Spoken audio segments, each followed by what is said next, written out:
یہ کہانی ایک قدیم دور کی ہے جب دنیا کی عظیم تہذیبیں عروج پر تھیں۔ ان میں سے ایک اہم تہذیب قوم عاد تھی جو جزیرہ نما عرب کے وسیع علاقے میں آباد تھی۔ یہ وہ وقت تھا جب انسان اپنی طاقت، دولت اور ترقی پر فخر کرتا تھا، اور قوم عاد نے ان سب میں سبقت حاصل کی تھی۔ قوم عاد کا علاقہ انتہائی خوشحال اور زرخیز تھا۔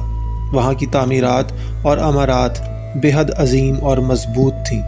ان کی بلند و بالا عمارتیں، بڑے بڑے ستون اور سنگ مرمر کی عبادت گاہیں ان کی ترقی کی عکاس تھیں۔ ان کا شہر اور سرزمین قدرتی وسائل سے بھرپور تھے اور اس کا اثر ان کی خوشحالی پر نظر آتا تھا۔ قوم عاد اپنے آپ کو طاقتور ترین سمجھتی تھی اور اس غرور میں مبتلا ہو گئی تھی کہ ان کی تمام کامیابیاں اور دولت صرف اور صرف ان کی محنت کا نتیجہ ہیں۔ وہ اپنے بتوں کی پوجا کرتے تھے اور ان کے نزدیک یہ بت ہی ان کی تقدیر کا فیصلہ کرتے تھے۔ ان کا عقیدہ تھا کہ کسی آسمانی ہدایت یا خدا کی مدد کی ضرورت نہیں، اور ان کے بت ہی ان کے لیے کامیابی کی کنجی ہیں۔ قوم عاد کا غرور اس قدر بڑھ چکا تھا کہ ان کے دلوں میں اللہ کا خوف بالکل نہیں رہا تھا۔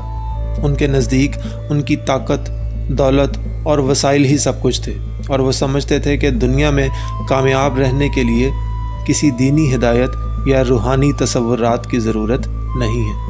ان کا غرور اس قدر بڑھا کہ انہوں نے اپنی دنیاوی کامیابیوں کو اللہ کی طرف سے کسی قسم کی ہدایت یا نعمت کا نتیجہ ماننے سے انکار کر دیا۔ قوم عاد کی زندگی میں اخلاقی فساد تھا۔ ظلم، دھوکہ دہی اور بے رحمی ان کے روزمرہ کے معمولات میں شامل تھی۔ وہ اللہ کی ہدایات کو نظر انداز کر کے اپنی دولت اور طاقت میں اضافے کے لیے ہر غیر اخلاقی طریقہ اختیار کرتے تھے۔ ان کی زندگی میں انصاف اور سچائی کی کوئی اہمیت نہیں تھی، اور جو بھی اللہ کی ہدایت کی بات کرتا وہ ان کی نظر میں ناپسندیدہ ہوتا۔ اس وقت اللہ نے حضرت ہود علیہ السلام کو قوم عاد کی ہدایت کے لیے بھیجا۔ حضرت ہود علیہ السلام ایک معزز خاندان سے تعلق رکھتے تھے اور اپنی قوم میں اپنی راست بازی اور اللہ کے ساتھ قربت کی وجہ سے معروف تھے۔ اللہ نے انہیں ایک عظیم الشان مشن دیا تھا۔ قوم عاد کو بتوں کی پوجا سے روکا جائے اور انہیں اللہ کی عبادت کی طرف بلایا جائے۔ حضرت ہود علیہ السلام نے یہ پیغام قوم عاد تک پہنچایا کہ ان کی طاقت اور دولت اللہ کی طرف سے ہے، اور ان کو ان کے بتوں کے پیچھے بھاگنے کے بجائے اللہ کی عبادت کرنی چاہیے۔ حضرت ہود علیہ السلام نے قوم عاد کو سمجھایا کہ اللہ کے سوا کسی اور کی عبادت کرنا یا اپنی طاقت اور دولت کو اپنا اصل منبع سمجھنا شرک کے مترادف ہے۔ ان کا پیغام تھا کہ اللہ کی ہدایت کے بغیر کامیابی نہیں مل سکتی۔ وہ اپنی قوم کو عاجزی، انصاف اور تقوی کی اہمیت سمجھاتے تھے اور بتاتے تھے کہ اللہ کی رضا کے راستے پر چلنا ہی حقیقی کامیابی ہے۔ قوم عاد نے حضرت ہود علیہ السلام کی باتوں کو مسترد کیا۔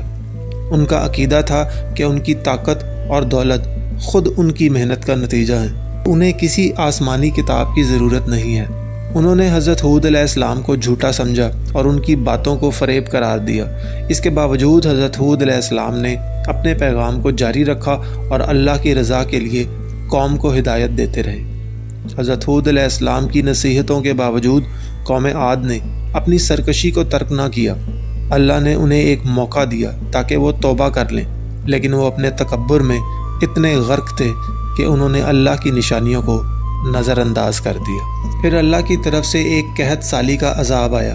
یہ قحط سالی اتنی شدید تھی کہ زمین سے فصلیں اگنا بند ہو گئیں، پانی کے ذخائر خشک ہو گئے اور لوگوں کے پاس کھانے پینے کی چیزیں ختم ہو گئیں۔ لیکن قوم عاد نے پھر بھی توبہ کرنے کے بجائے اللہ کی طرف سے بھیجے گئے اس عذاب پر سرکشی دکھائی۔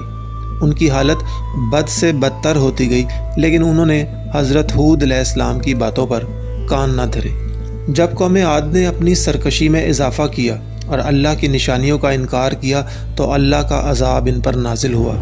یہ عذاب اتنا شدید تھا کہ پوری قوم کی تباہی کی صورت میں آیا۔ اللہ نے ایک زبردست طوفان بھیجا جو صرف چند دنوں میں قوم عاد کو نیست و نابود کر گیا۔ وہ طوفان ایک زبردست ہواؤں کی صورت میں آیا۔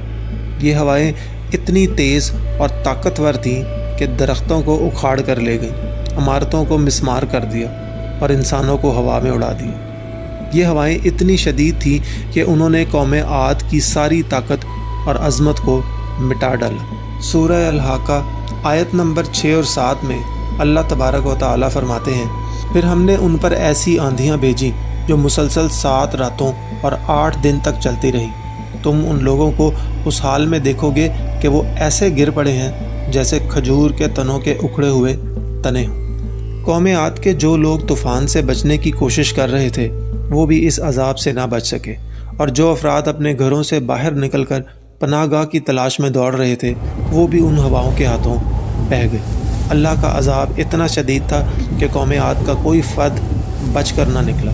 صرف حضرت ہود علیہ السلام اور ان کے ساتھ ایمان لانے والے چند لوگ اس عذاب سے بچ پائے۔ حضرت ہود علیہ السلام اور ان کے پیروکار اللہ کے حکم سے ایک محفوظ مقام پر منتقل ہو گئے جہاں اللہ نے ان کو اپنی حفاظت میں رکھا۔ قوم عاد کی ہلاکت اور ان کی تباہی اللہ کی قدرت اور اس کی عدالت کی نشانی تھی۔ اللہ نے انہیں ایک عظیم موقع دیا تھا کہ وہ اپنے گناہوں سے توبہ کرتے اور اپنی اصلاح کرتے، مگر انہوں نے اپنے غرور اور تکبر کی وجہ سے اس موقع کو ضائع کیا۔ حضرت ہود علیہ السلام کا واقعہ اور قوم عاد کا عذاب ہمیں یہ سبق سکھاتا ہے کہ اللہ کا عذاب انتہائی سخت ہوتا ہے، اور وہ اس قوم پر آتا ہے جو اس کے پیغمبروں کی باتوں کو جھٹلاتی ہے اور اس کے راستے سے انحراف کرتی ہے۔